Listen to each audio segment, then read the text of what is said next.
Allez, on tire. Les gars, on charge. Problème, la douille reste coincée dans le vieil obusier. C'est des nouvelles munitions. Les anciennes marchaient bien, mais celles-ci, il y a des culots en plastique. Ces obus de 152 viennent d'arriver sur le front. Une livraison occidentale. Des munitions étonnamment moins efficaces que les soviétiques. Quand on était à Kupiansk, je pensais que c'était dur là-bas. Mais après être arrivé ici, j'ai compris que c'était ici que c'est la merde. Bonjour mesdames et messieurs, bienvenue sur ma chaîne. Alors pour cette vidéo, on va s'intéresser à l'Ukraine. Zelensky est en train de réaliser ce qui va lui arriver, ou est en train de réaliser que les choses sont en train de changer et cherche la meilleure porte de sortie pour lui et pour son pays. Comme d'habitude, commentez, likez, partagez pour me soutenir et pour soutenir la chaîne. And I heard your words. I think all of us understand that we have to finish the war as soon as possible, of course, not to lose people lives for us. And it's important that you support it. And I heard your words. I think all of us understand that we have to finish the war as soon as possible, of course, not to lose people lives for us. Vous avez attendu? Je pense que nous avons tous compris maintenant qu'il est temps de finir cette guerre le plus vite possible et de ne pas perdre d'autres vies. C'est l'opportunité qui lui a été donnée en 2002 et plusieurs fois par la Russie. Il n'écoutait pas parce qu'il était omnibulé par les fausses promesses que lui avaient fait l'OTAN et les Occidentaux. Maintenant, il a mangé son chapeau. Et maintenant, il sait que la négociation qui va arriver, si jamais elle se fait, il n'aura pas son mot à dire. Les Occidentaux vont négocier directement avec la Russie parce qu'ils commencent à en avoir marre de payer pour l'Ukraine et ils vont imposer à l'Ukraine les conditions qu'ils vont négocier avec la Russie. Et même des organismes ukrainiens qui récoltent de l'argent pour l'Ukraine sentent le vent tourner. Regardez cette vidéo. Devant l'ambassade de Russie à Berlin, ce mémorial composé de photos de morts, de blessés et de destruction rappelle constamment au badaud les ravages de la guerre en Ukraine. Un soutien qui ne va pourtant pas de soi outre-Rhin. Irina Shulikina, qui dirige une organisation d'activistes ukrainiens en Allemagne, affirme que les dons pour l'Ukraine ont diminué ces derniers mois. After 2.5 years, somehow people got more distance. People want to distance themselves from the suffering, from the pain, from the war, and help definitely decrease. Une enquête publiée en janvier a révélé une diminution du soutien à l'adhésion de l'Ukraine à l'Union européenne et à l'OTAN. Une autre publiée en juin révèle que 42% des sondés estiment que l'Allemagne en fait trop pour les réfugiés ukrainiens. Le mois dernier, un politique du camp conservateur a déclaré que les Ukrainiens au chômage en Allemagne devraient retourner dans leur pays. Certains élus du Parti chrétien-démocrate se sont même plaints du montant des aides sociales que les Ukrainiens reçoivent du gouvernement. Aujourd'hui, Kiev est également confronté au risque d'une diminution des soutiens financiers. L'Allemagne prévoit de réduire de moitié son aide à l'Ukraine, espérant que les besoins du pays seront satisfaits par les paquets d'aide promis par le G7 et l'Union européenne. Radosh Kazaveter, the Christian Democrat who sits on the Foreign Affairs Committee in Parliament, told Euronews that the reduction is scandalous. He said that Germany must provide more resources to Ukraine and that the country's 1991 borders should be restored. Cette possible réduction entraîne des critiques à tous les niveaux politiques. Un député des Verts estime que l'Allemagne doit maintenir son aide à l'Ukraine. It's on symbolic level a problem because in the first it looks like that Germany is halving its support for Ukraine when it comes to money. In the end, I'm sure we will not do this, but in the moment it looks like that Germany will do it, and that's a problem. Irina Shulikina affirme que les Allemands ont tort de croire que cette guerre n'a aucun lien avec leur quotidien. Also, Germany has to understand that because people start to fade in it, a way like war seems not reachable, but war is literally next door, and Germany is not an island somewhere in the middle of nowhere. We are so much connected here to each other in Europe. L'Allemagne a augmenté ses dépenses de défense au niveau national et affirme que cette hausse se poursuivra dans les années à venir. Voilà. Ouais, même en Allemagne, on commence à être fatigué de donner de l'argent à corps perdu. Mais surtout, la raison qui pousse Zelensky à commencer à réfléchir sérieusement à faire la paix avec la Russie, c'est celle que l'on découvre ici, dans cette vidéo qui a été diffusée sur LCI. Faut regarder. Nous retrouvons Sacha au petit matin. Quand il n'a pas l'œil rivé sur son canon, il scrute attentivement le ciel. Des drones, des cabs, il y a tout le temps quelque chose en l'air. Depuis 4 heures du matin, c'est leur infanterie qui avance. Situation difficile sur le front. Ces artilleurs sont prêts à tirer, mais depuis des heures, c'est l'attente. Et elle risque de durer. Bien reçu. Là, on va pas travailler tout de suite parce qu'on n'a pas les munitions pour et on va pas tirer au hasard. Ils nous montrent leur faible stock. C'est tout ce qui reste. L'attente fait partie du quotidien des soldats. Cette unité a la chance de loger dans une maison voisine. Une partie des hommes en profite pour se reposer ou échanger autour d'un café. Un moment de détente de courte durée. Au-dessus de nos têtes, un drone d'1 mètre de long. Putain. Quand on était à Kupiansk, je pensais que c'était dur là-bas. Mais après être arrivé ici, j'ai compris que c'était ici que c'est la merde.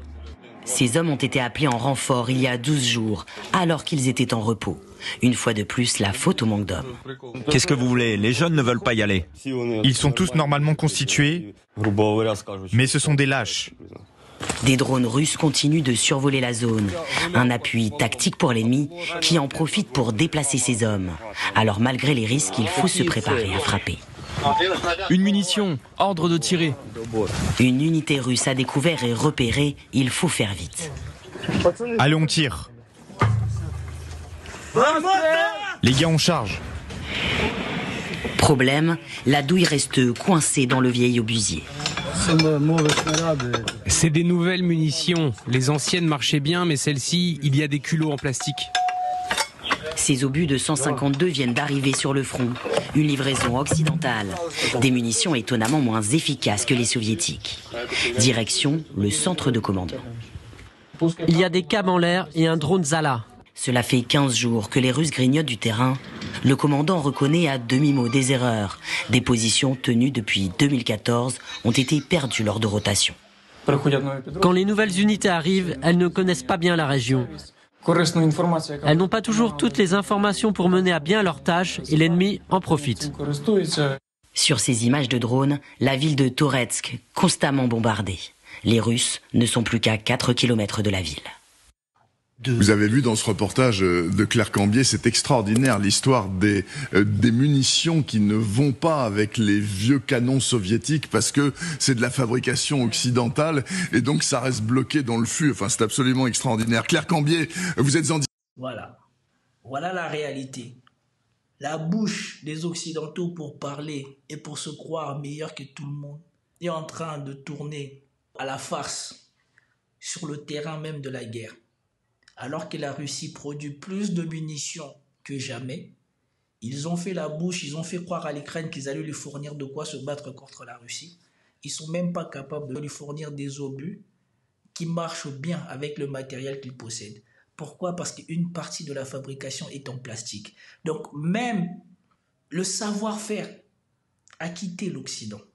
Ça, c'est ce que beaucoup de gens n'imaginent pas dans le monde. C'est que le savoir-faire, l'artisanal, le métier de base, le métier de main, les métiers durs ont quitté l'Occident. On pense que maintenant tout est faisable à l'ordinateur et avec des machines. Or, il faut une expérience, il faut des gens expérimentés. Et ça faisait combien de temps que l'Occident n'avait pas fait de vraie guerre? Et là, on voit les conséquences. Et ça justifie pourquoi Zelensky a les choucottes. Parce qu'il le voit bien, comme ce reportage le montre. Premièrement, pénurie d'hommes. Deuxièmement, manque de volonté d'aller se battre. Plus personne ne va aller se battre en Ukraine, en tout cas de manière volontaire. Contrairement à ceux qu'on fanfaronne sur les plateaux télé, Il n'y a plus personne qui veut mourir en Ukraine. 3, ils ne sont plus en position de force pour réclamer quoi que ce soit à la Russie. Quand ils étaient en position de force, ils ont renoncé à négocier, ils ont déchiré l'accord de paix qu'ils avaient avec la Russie. Maintenant, ils n'ont plus rien pour pouvoir négocier. Et c'est pour cela que Zelensky, il ouvre la porte à la négociation avec la Russie. Voilà la réalité. Et je pense que Zelensky commence à sentir sa fin, ou en tout cas, ce qui pourrait lui arriver. Parce que vous attendez maintenant, son discours change. Son discours n'est plus de gagner la guerre. Son discours n'est plus de reconquérir la totalité de l'Ukraine. Son discours maintenant est de ne plus sacrifier des vies. Or, c'est exactement ce que les Russes lui avaient proposé au début. Quand ils étaient tout proches de Kiev et qu'ils étaient prêts à prendre Kiev, ils lui avaient proposé de sauver la plupart des Ukrainiens qu'il a envoyés mourir maintenant. Ils auront beau cacher ça comme ils veulent, ça ne changera rien. Comme l'a montré le reportage de l'Allemagne, les Européens aussi commencent à se fatiguer. Trop d'argent est sorti, trop d'espoir déçu, pas de résultats. Au bout d'un moment, même si ils sont solidaires, c'est pas leur pays, c'est pas leur problème. Ils ont bien compris, malgré toute la propagande, malgré le fait qu'on ait bloqué les chaînes de télé russes ou quoi que ce soit, les informations ont fuité. YouTube a fait son travail, Telegram a fait son travail, Rumble a fait son travail. Les gens ont commencé à comprendre que si l'Ukraine n'a pas négocié la guerre, si l'Ukraine n'a pas évité le bain de sang qu'il a connu, c'est pas parce que les dirigeants ukrainiens le voulaient, c'est parce que les dirigeants occidentaux le voulaient.